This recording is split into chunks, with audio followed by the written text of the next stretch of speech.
Assalamu alaikum warahmatullah. Bismillahir Rahmanir Rahim. Alhamdulillah. Assalatu wassalamu ala Rasulillah wa ala alihi wa sahbihi ajma'in. Amma ba'd. A'udhu billahi minash shaitanir rajim. Bismillahir Rahmanir Rahim. ومن أحسن قولا ممن دعا إلى الله وعمل صالحا وقال إنني من المسلمين. ഏറെ സ്നേഹം നിറഞ്ഞ 29ാമത് പ്രോഫ്കോണിന്റെ ഈ ഒരു പ്രൗഢമായ സദസ്സിൽ സന്നിഹിതരായിട്ടുള്ള എൻ്റെ പ്രിയപ്പെട്ട അനുജന്മാരെ, അനുജത്തിമാരെ, രക്ഷിതാക്കളെ, നിങ്ങൾക്കൊക്കെ ബോറടിച്ചോ? കുറച്ചധിക സമയമായി നിങ്ങളൊക്കെ ഇങ്ങനെ ഇരിക്കാൻ തുടങ്ങിയിട്ട് അല്ലേ? സാധാരണ നമ്മൾ ഈ ജെൻസി എന്ന് പറയുന്ന കാറ്റഗറി പെടുന്ന ആളുകളാണല്ലോ അല്ലേ? നിങ്ങളൊക്കെ ജെൻസി പെട്ട ആൾക്കാരനല്ലേ? ഒരു 1996നും 2012നും ഇടയ്ക്ക് ജനിച്ച ആളുകളല്ലേ എല്ലാവരും? അതിന് ചെറിയ കുട്ടികളുണ്ടോ ഇവിടെ? ഇല്ല, എല്ലാവരും പ്രൊഫഷണൽ വിദ്യാർത്ഥികളാണ്, ആ ഒരു പ്രായക്കാരാണ്. നമുക്കൊരു പ്രത്യേകത ഉണ്ട്, എന്താണെന്നറിയോ? കുറച്ചു കാലം മുൻപൊക്കെ നമ്മുടെ നാട്ടില് അറ്റൻഷൻ സ്പാൻ, ഒരാൾക്ക് ശ്രദ്ധിച്ചിരിക്കാൻ പറ്റുന്ന പ്രായം എന്ന് പറയുന്നത് 40 മിനിറ്റ്സ് ഒക്കെയാണ് പറഞ്ഞിരുന്നത്. 40 മിനിറ്റ്സ് ഒക്കെ, ഓക്കെ, 40 മിനിറ്റ് ഒക്കെ നമ്മുടെ ഉപ്പമാരും നമ്മുടെ ഉമ്മമാരൊക്കെ ശ്രദ്ധിച്ചിരിക്കും. പക്ഷേ ജെൻസിയിലേക്ക് വന്നപ്പോ നമ്മളെ കുറിച്ച് പറയുന്ന അറ്റൻഷൻ സ്പാൻ എത്രയെന്ന് അറിയോ? എത്ര മിനിറ്റ് ആയിരിക്കും? വല്ല ഗസ് ഉണ്ടോ? എത്രയാ? 15 മിനിറ്റ്സ് ആണോ? 15 മിനിറ്റ് ഒക്കെ ശ്രദ്ധിക്കാൻ പറ്റുമോ നമുക്ക്? 5 മിനിറ്റ് ശ്രദ്ധിക്കാൻ പറ്റാറുണ്ടോ? എന്നാൽ ഞാൻ പറയുന്നു ഇറ്റ്സ് ലെസ് ദാൻ 3 സെക്കൻഡ്സ്. അത് 3 സെക്കൻഡിന് താഴെയാണ്. സയന്റിഫിക് ആയിട്ട് നമുക്ക് പറയാൻ സാധിക്കുന്ന കണക്ക് പ്രകാരം ലെസ് ദാൻ 3 സെക്കൻഡ്സ് ആണ് നമ്മുടെ അറ്റൻഷൻ സ്പാൻ. നിങ്ങൾക്ക് സംശയമുണ്ട്? ഞാൻ തെളിയിച്ചു തരട്ടെ. സിമ്പിൾ ആയിട്ടൊന്ന് ആലോചിച്ച് നോക്കുക. നമ്മള് റീൽസ് കാണുമ്പോ, ഷോർട്സ് കാണുമ്പോ, ഒന്ന് ഷോർട്സ് നേരാവണം കാണാൻ പോലും നമ്മൾ ശ്രമിക്കില്ല. നമ്മൾ അതിന്റെ തംബ്നെയിലോ അതിന്റെ ചെറിയൊരു സൗണ്ട് ഒക്കെ കേട്ടാൽ തന്നെ അതെനിക്ക് മനസ്സിലായി, സ്ക്രോൾ ചെയ്യും. അത്രത്തോളം ഫാസ്റ്റ് ആണ് നമ്മുടെ അറ്റൻഷൻ സ്പാൻ എന്ന് പറയുന്നത്. സ്വാഭാവികമായിട്ട് എന്താണെന്നറിയോ, ഇങ്ങനെ കുറച്ചധിക നേരമൊക്കെ ഇരിക്കുന്ന സദസ്സുകളൊക്കെ ഭയങ്കര ബോറിംഗ് ആണെന്നൊക്കെ തോന്നല് ജെൻസിക്ക് ഭയങ്കര കൂടുതലാ. പക്ഷെ എനിക്ക് അത്ഭുതം തോന്നിയത് എന്താണെന്നറിയോ, ഇന്ന് കൃത്യം 5:30 തുടങ്ങിയ ഈ സദസ്സിൽ ഇത്ര നേരമായിട്ടും പൂർണ്ണ ശ്രദ്ധയോട് കൂടിയാണ് നിങ്ങൾ ഓരോരുത്തരും ഇരിക്കുന്നത് എന്നത് ആ കണക്ക് തെറ്റിക്കുന്നതാണ്. മാഷാ അല്ലാഹ്, ബാറക്കല്ലാഹു ഫീക്കും. എന്തായാലും നമ്മൾ പ്രോഫ്കോണിന്റെ പ്രമേയത്തെ കുറിച്ചാണ് സംസാരിക്കുന്നത്. ഇവിടെ നേരത്തെ സംസാരിച്ചു, 2023 പ്രോഫ്കോണിന്റെ തീം എന്ന് പറയുന്നത് ബി ദ സ്ട്രേഞ്ചേഴ്സ് എന്നതായിരുന്നു. അൽ ഗുറബ, നിങ്ങൾ എല്ലാവരും ദുനിയാവിൽ കുറച്ചു കാലം ജീവിച്ചിരിക്കുന്നവരാണ്, വീണ്ടും പരലോകത്തേക്ക് പോവേണ്ടവരാണ്. അതായിരുന്നു തീം.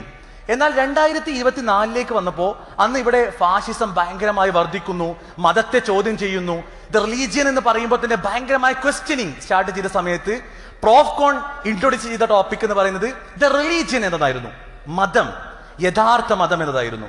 ഇത്തവണ 29ാമത് പ്രോഫ്കോൺ അതിന്റെ ചരിത്രത്തിൽ ആദ്യമായിട്ട് കേരളത്തിന് പുറത്തേക്ക് വരുമ്പോ പ്രോഫ്കോൺ എടുക്കുന്ന തീം ഏതാണ്?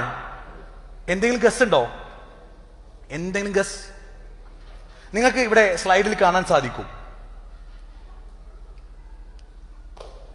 Surviving a shaken world. Profcon 29ാമത് എഡിഷന്റെ നമ്മൾ തീമായി നിശ്ചയിച്ചിട്ടുള്ളത് സർവൈവിംഗ് എ ഷെയ്ക്കൺ വേൾഡ്.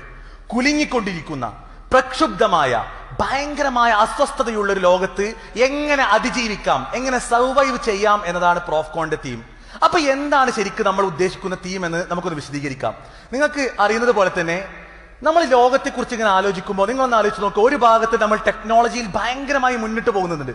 നമ്മൾ ഈ കാലഘട്ടത്തെ കുറിച്ച് പറയുന്ന വാക്ക് എന്താണെന്നറിയോ? IR4 എന്നാണ്. IR4 എന്താ? IR എന്ന് പറഞ്ഞാല് ആർക്കെങ്കിലും ഗസ് ഉണ്ടോ? IR4 എന്ന് പറയുമ്പോൾ IR എന്താന്ന് പറയുന്ന ആരെങ്കിലും ഉണ്ടോ? പ്രൊഫഷണൽ സ്റ്റുഡൻസ് ആണ് എന്റെ മുമ്പിൽ ഇരിക്കുന്നത്. ഇൻഡസ്ട്രിയൽ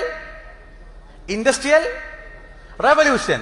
ഇൻഡസ്ട്രിയൽ റെവല്യൂഷൻ, വ്യാവസായിക വിപ്ലവം. ഈ ഇൻഡസ്ട്രിയൽ റെവല്യൂഷൻ 4 ഘട്ടങ്ങൾ കഴിഞ്ഞു. ആദ്യ ഘട്ടത്തിൽ സ്റ്റീം എഞ്ചിൻ കണ്ടുപിടിച്ചു, അങ്ങനെ പതിയെ പതിയെ മെഷീനറിയിലേക്ക് കയറി, പിന്നെ കമ്പ്യൂട്ടർ വന്നു. ഇന്ന് നമ്മൾ പറയുന്ന ഇന്റർനെറ്റ് റെവല്യൂഷന്റെ കാലത്താണ്, എല്ലാം ഇന്റർനെറ്റിലാണ്.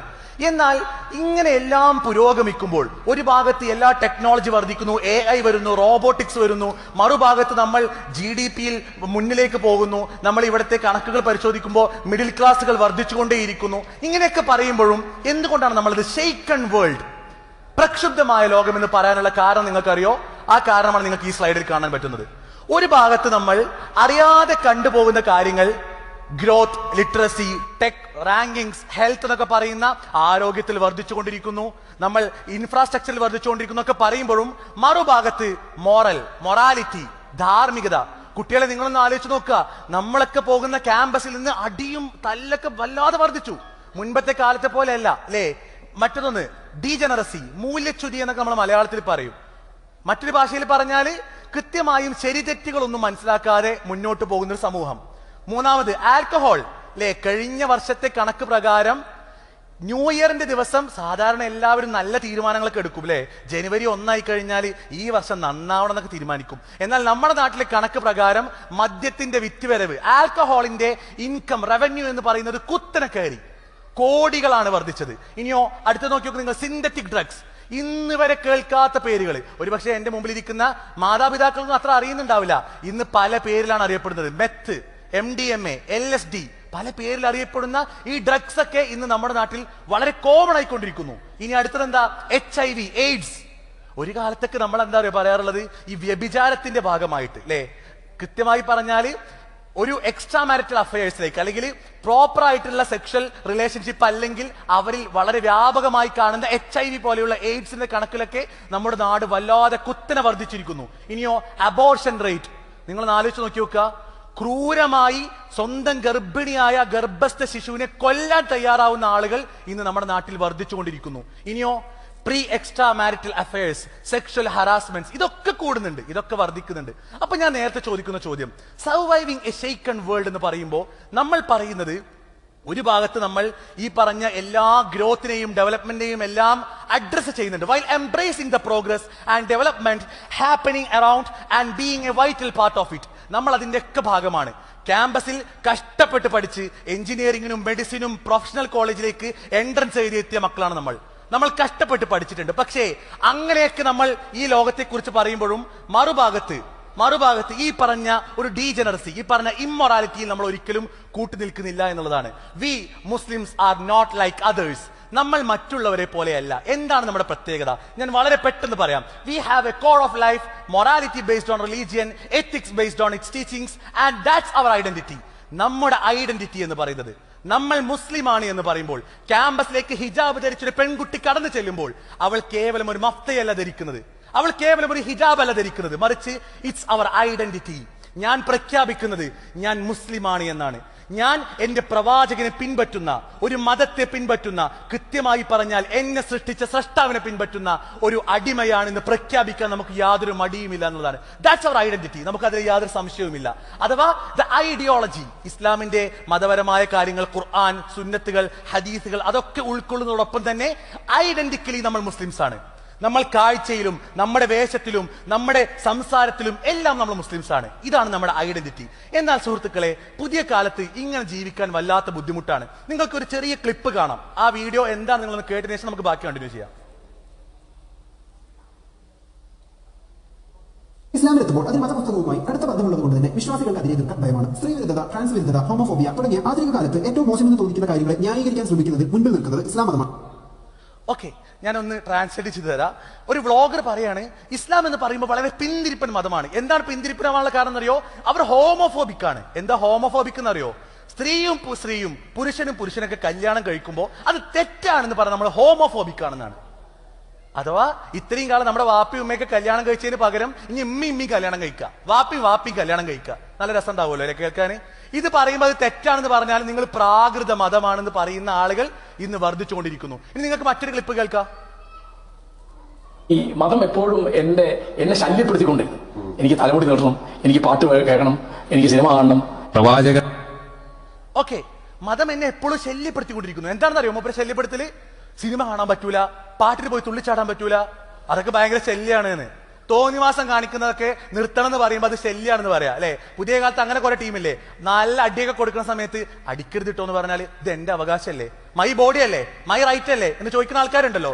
അതുപോലെ മതം എന്നെ ശല്യപ്പെടുത്തിക്കൊണ്ടിരിക്കുകയാണ്. ഇനി മറ്റൊരു ക്ലിപ്പ് നിങ്ങൾക്ക് കേൾക്കാം. ഓരോ മുസ്ലിമിനും ഒരു പൊട്ടൻഷ്യൽ ജിഹാദി ഉണ്ടെന്ന് എഴുതി വെച്ചിരിക്കുന്നു. യുക്തിവാദിയാണെന്ന് അവകാശപ്പെടുന്ന ഒരു സംഘപരിവാർ നേതാവ് ഒരു പൊട്ടൻഷ്യൽ ജിഹാദി ഉണ്ട് എന്ന് ഓരോ മുസ്ലിമിലും താലിബാനികൾ ഉണ്ട് എന്നൊക്കെ പറഞ്ഞ് കൃത്യമായ ആക്രോശനങ്ങൾ നമ്മുടെ നാട്ടിൽ സംഘ് പരിവാർ ഈ യുക്തിവാദി ടീമൊക്കെ നടത്തിക്കൊണ്ടിരിക്കുന്നുണ്ട്. ഇനി നിങ്ങൾക്ക് മറ്റൊരു ക്ലിപ്പ് കേൾക്കാം. ഈ ഇസ്ലാം എന്ന് പറയുന്ന ഈ തിയറി, ഈ വെളിപാട് സാഹിത്യം, ഇത് വെളിപാട് സാഹിത്യമാണ്, അത് യുക്തിരഹിതമാണ്, ശാസ്ത്രവിരുദ്ധമാണ്. വെതർന്ന വേഷം എത്രയാണ് മതം എന്ന് പറഞ്ഞ പൊട്ടത്തരത്തിന്റെ പേരില് പൊട്ടത്തരമാണ് ഇപ്പോഴും മനസ്സിലാകാത്ത സമൂഹം ജീവിക്കുമ്പോ. ഭയങ്കര ബുദ്ധിജീവികളാ. മതം എന്ന് പറയുന്ന പൊട്ടത്തരത്തിന്റെ പേരിൽ ഇപ്പോഴും ജീവിക്കുന്ന ആളുകൾ എന്ത് ജീവിതമാണെന്നൊക്കെ പറയുന്ന വലിയ ബുദ്ധിജീവികൾ ഇന്ന് ഓൺലൈൻ മീഡിയയിലൊക്കെ വർദ്ധിച്ചുകൊണ്ടേയിരിക്കുകയാണ്. ഞാൻ പറഞ്ഞു വരുന്നത്, നമ്മളെ സംബന്ധിച്ചിടത്തോളം ഷെയ്ക്കൺ വേൾഡ് എന്ന് പറയുമ്പോൾ ഈ പറഞ്ഞ പ്രക്ഷുബ്ധമായ കാലത്ത് ഒരു ഭാഗത്ത് എല്ലാ പ്രോഗ്രസും ഡെവലപ്മെന്റും പറയുമ്പോൾ മറുഭാഗത്ത് സ്വന്തമായി തെറ്റും ശരിയും തീരുമാനിക്കാൻ അറിയാതെ എല്ലാ വൃത്തികളിലേക്ക് പോകുന്ന ഒരു സമൂഹത്തിന് മുൻപിൽ I am identically and ideologically a complete Muslim. ഞാൻ തുടക്കത്തിൽ ഓതി വെച്ച ആയത്ത് വമൻ അഹ്സനു ഖൗലൻ മിമ്മൻ ദആ ഇലല്ലാഹ് വഅമില സ്വാലിഹാ വഖാല ഇന്നനി മിനൽ മുസ്ലിമീൻ. വആഖിറു ദഅവാനാ അൽഹംദുലില്ലാഹി റബ്ബിൽ ആലമീൻ. അസ്സലാമു അലൈക്കും വറഹ്മത്തുള്ളാഹി.